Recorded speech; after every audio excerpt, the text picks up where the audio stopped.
Good evening, everyone. Good evening. Well, thank you all very much for coming. Thank you all very much for sticking around.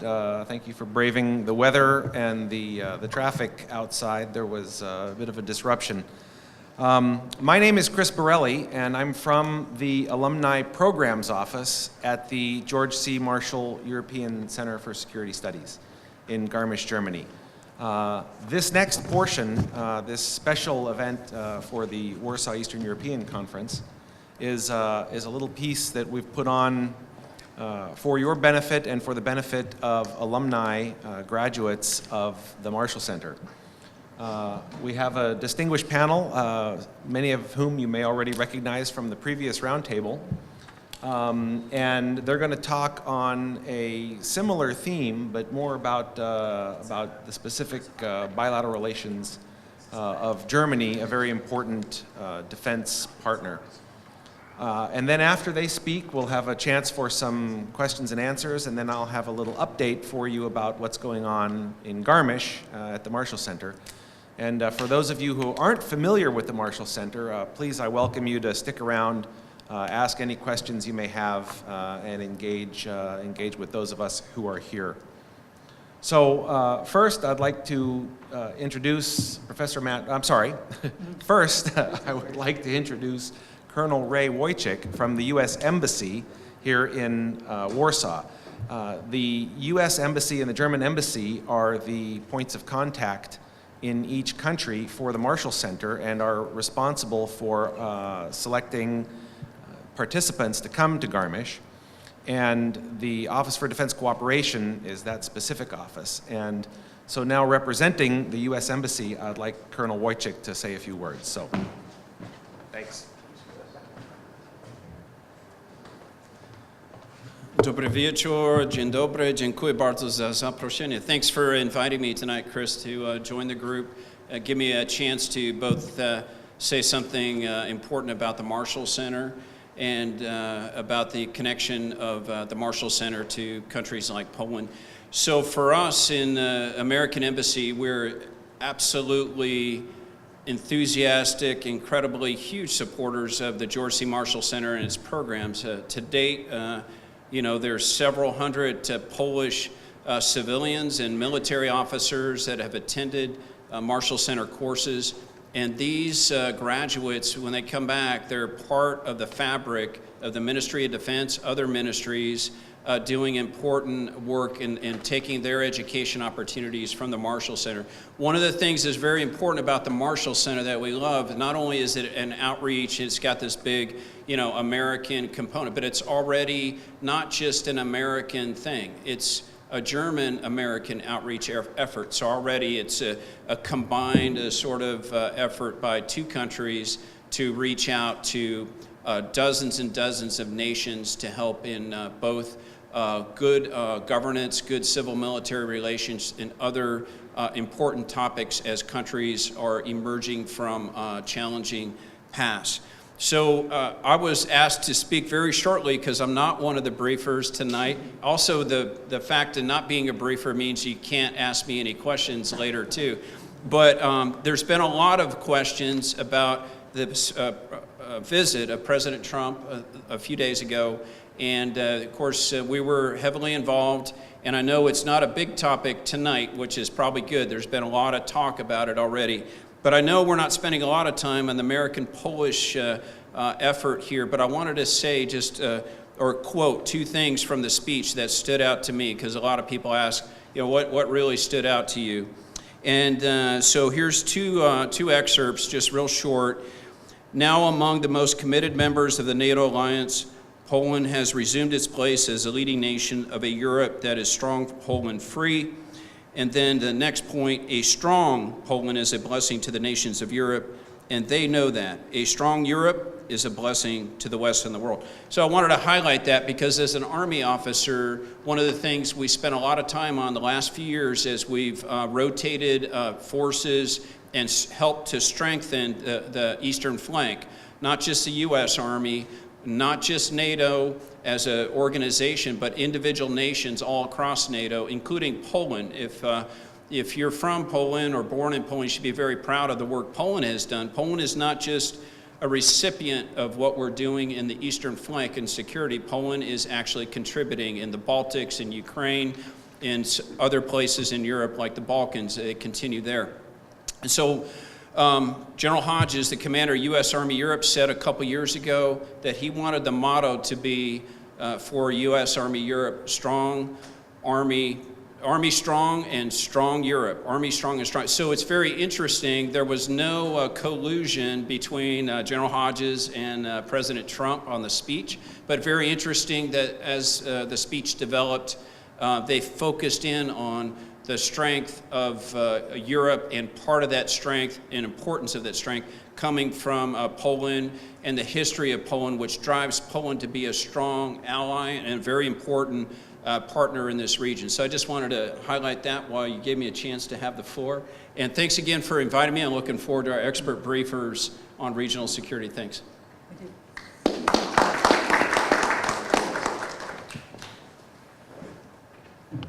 Thank you very much, Colonel Wojcik. And now I'd like to introduce or just give the floor to Matt Rhodes, who's going to give a little outline, introduce the topic, and then turn it over to the speakers. All right, well, thank you, Ray, and thank you, Chris. And we'll start with this slide. Now, it's good to see many of the Marshall Center faculty joining some of the people who've been here for the briefings and conference all day.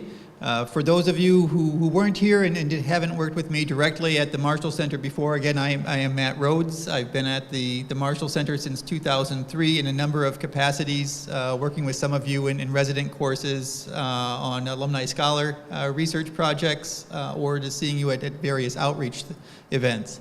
I'm joined by two of my colleagues from the Marshall Center, Graeme from the United Kingdom, Paul Dunay from Hungary. And on the far right, we're fortunate to be joined by one of our longtime friends and co-conspirators or collaborators, Michał Baranowski of the German Marshall Fund office here in Warsaw. We have similar names. People are often confusing us with one another. This confusion will probably only be deepened by the fact that our current dean, Andrew Mikta, was previously with Michał at the office here in Warsaw, but nonetheless, we'll get through this. But we're fortunate to be here, and we wanted to start by noting that although we didn't have quite the level of visit that Warsaw had last week with the U.S. president coming to visit, the week prior to that, we were very fortunate to enjoy what for us was an important visit by the ministers of defense of our two stakeholder countries, James Mattis of the United States and Ursula von der Leyen of Germany. Stopped by Garmisch the day before a NATO defense ministers meeting. And the occasion and reason for their visit was the 70th anniversary of the speech by George Marshall, which laid out the vision of what became the Marshall Plan to reconstruct Europe after the Second World War. We've talked a lot about geopolitics today at the main Warsaw East European Conference. One of the tragedies of geopolitics, of course, was that half of Europe was not allowed to participate in the Marshall Plan, and that would include, of course, Poland. But I think the success of the program for those countries who were allowed to participate created a kind of model and inspiration for both the Marshall Center and the German Marshall Fund, and for the work that both of our organizations go on to do today. Now, the specific focus of our panel tonight, which I think reflects well this visit and the remarks by Minister von der Leyen that I've put on the slide behind me, is a book project that several of the faculty at the Marshall Center are involved in. And this, as you see, the title of the slide, Germany's New Partners, the Security Relations of Europe's Reluctant Leader. I think especially living and working in Germany and working at a U.S. partner institution in Germany, one of the things we've been able to observe over the years is the fact that I think Germany's place as the most influential European actor on security affairs is now probably not really contested anywhere on the continent. What remains more debated and more uncertain is the implications of German leadership on the continent's affairs. Where is it positive? Where is it negative? Where is it not as effective as it needs to be? Where is it successful and a model for other cases? So what we thought we would do to fill a kind of a gap in the leadership, in the literature on Germany's new leadership, is to look, first of all, to kind of review the factors that have led to the rise of Germany's influence in Europe, especially over the last decade. And then to look at how that has played out in a number of specific case studies in terms of the evolution of the bilateral relations between Germany and other key security partners. So tonight what we'll hear from this panel is a selection of case studies. I'll start off talking about the case of U.S.-German relations, what I'll call a belated partnership in leadership. Graeme will follow, looking at the relations between Germany and the United Kingdom, especially in light of the United Kingdom's vote to leave the European Union a year ago. Dunay will talk about the relationship between Germany and Russia, a very complex, multi-sided topic. And last but not least, Michał Baranowski will talk about Germany's relations with our country, host country here, Poland. Of course, also one of the historically complicated and emotionally charged topics, which I think everyone here will have an opinion about. To start off, though, with the American-German case, maybe in some ways this is an easier relationship to talk about. It's the fact that it's historically comparatively brief, and the fact that geographically these two countries are relatively far apart means that it's not as difficult of a relationship historically as is the case for most countries located within Europe. Certainly in the 20th century, the two world wars that the United States fought with Germany were triggers for the United States' own kind of acceptance and rise as a global power, acceptance of the need not to focus just on its own problems in the Western Hemisphere, but on global leadership for a liberal international order. This was transformative of American foreign policy. Certainly during the Cold War, there was a kind of a relationship of the United States as a sponsor and protector of the West German state, a key frontline ally during this period. But I think a turning point to the more balanced contemporary relationship can go back maybe to 1989, and not just the fall of 1989 with the fall of the Berlin Wall, or even the summer of 1989 with the first semi-free elections here in Poland, but already in the spring of 1989 when the first President Bush came to Germany, and he gave a speech in which he laid out a vision of what he called of the United States and Germany as partners in leadership. Building a post-Cold War Europe whole and free. This same phrase that President Trump used then again in his visit last week was first used at this speech in Mainz in the presence of the late German Chancellor Helmut Kohl. And having kind of the U.S. and Germany as more equal partners working together, again, not just as a patron and kind of protectorate, but really two countries working as equals, was, I think, an important shift in the relationship. And after German unification following the following year, 1990, one of the lower profile, of course, examples of this new partners in leadership approach was our own center, the Marshall Center, which was signed into creation in 1992 by the Bush and Kohl governments. So this was kind of the high point that they were going to work together on the unification of Europe, and even through small things like creation of a pan-European security studies center south of Munich in Garmisch-Partenkirchen. Now going forward, maintaining that kind of relationship proved more difficult. Say under the Clinton and second Bush the younger presidencies, you had greater differences in personalities of the top leaders of the two countries. You had some very important cooperation in some areas, such as the early rounds of NATO enlargement that brought Poland, among others, into the alliance. But you also had very sharp differences on some issues like the wars in Yugoslavia in the early 1990s or in Iraq at the early part of the last decade. So it really had to be until a bit later that you had a return to something close to this original vision of partnership and leadership. And I'll talk about especially how this developed after 2008. 2008, I think, brought two important changes that set up the conditions for a partners in leadership type of relation. One was the geopolitical effects of the international or global financial crisis that peaked in the fall of that year. This magnified the importance of Germany as Europe's largest creditor nation financially, and I think it also left Germany as kind of an island of economic and political health on the continent. Even the other European great powers like France and Great Britain were suffering the effects of this crisis to a greater extent, had more kind of internal political distractions in its aftermath.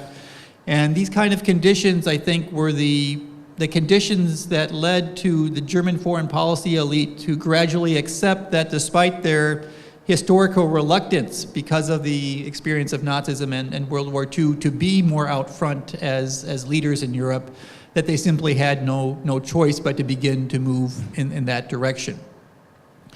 The second major thing that happened in 2008 was the election of a new American president, in this case Barack Obama. And so here you had, again, maybe somewhat similar to the Kohl-Bush, the elder relationship, a German chancellor and American president with more similar approach to political leadership. Both were seen as fairly analytical and unemotional, kind of hesitant, cautious leaders in their decision making. Within Germany, they even invented a special verb, zu merkeln, to describe this approach that's very hesitant and cautious and non-committal. So in this thing, they had it, whether you like it or not, they at least kind of shared that approach in common. And secondly, or more importantly perhaps than the personalities, you had this kind of coincidence of the kind of approach to grand strategy and geopolitics by Barack Obama and his administration that still was committed to liberal internationalism, but felt that American leadership needed to be more selective and that burden sharing needed to be greater with allies and partners than it had been in the past. In the context of the NATO intervention in Libya, one unnamed member of the administration told a reporter that the new approach could be summarized as leading from behind. So still leading, but more in a kind of facilitative way, looking for partners to play a greater role. And this then coincided with what I just described as the evolving German approach to foreign policy, gradually accepting, especially by the second term of Obama, that its leadership in Europe was necessary. And in fact, Minister von der Leyen once referred to this in a speech at the Munich Security Conference as Germany leading from the middle. No one wants to be too far out front, but the leading from behind and leading from the middle kind of fit together.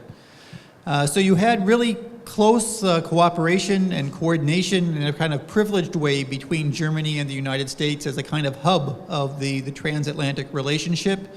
And again, especially by the second term of President Obama, you saw this in a number of key policy areas.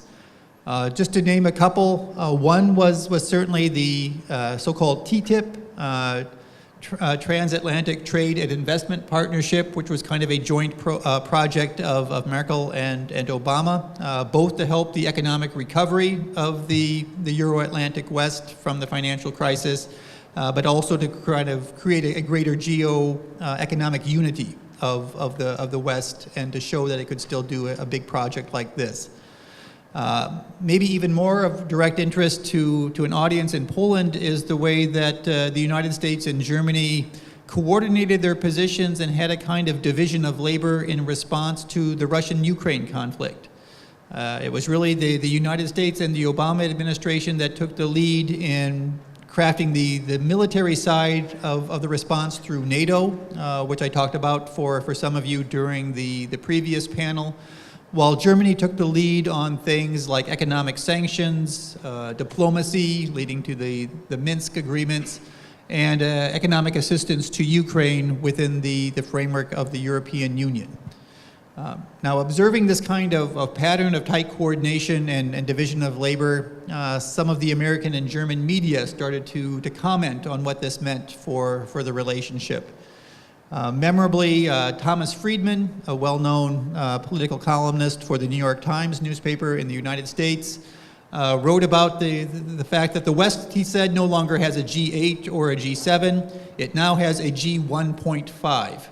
You can decide who is the 1 and who is the 0.5. I won't emphasize that point. A few months later, one of the leading German newspapers, the Frankfurter Allgemeine Zeitung, the leading business newspaper of Germany, in its weekly edition ran a story called The Underappreciated Alliance. And on the cover of this issue of the magazine, they had a picture of Obama and Merkel kind of dressed up as cartoon superheroes, you know, working together to rid the world of evil, but clearly friendly with each other. And kind of outside the media, President Obama himself, in November of last year, the week after the election in which President Trump won, made a last visit to Germany, the 6th of his presidency, and told journalists on the way that he considered Angela Merkel his closest international partner of his 8 years as president. So you had this kind of a very close cooperation, a kind of partners in leadership 2.0 after the original Bush-Kohl version in the early 1990s. Now the challenge is that even at the peak of this partnership, and in some ways even more visibly since the transition from President Obama to President Trump, there have been kind of counter trends, factors that limited the success or strength of this new partnership, and I'll just briefly note a couple of them. One is the obvious differences in hard power capability.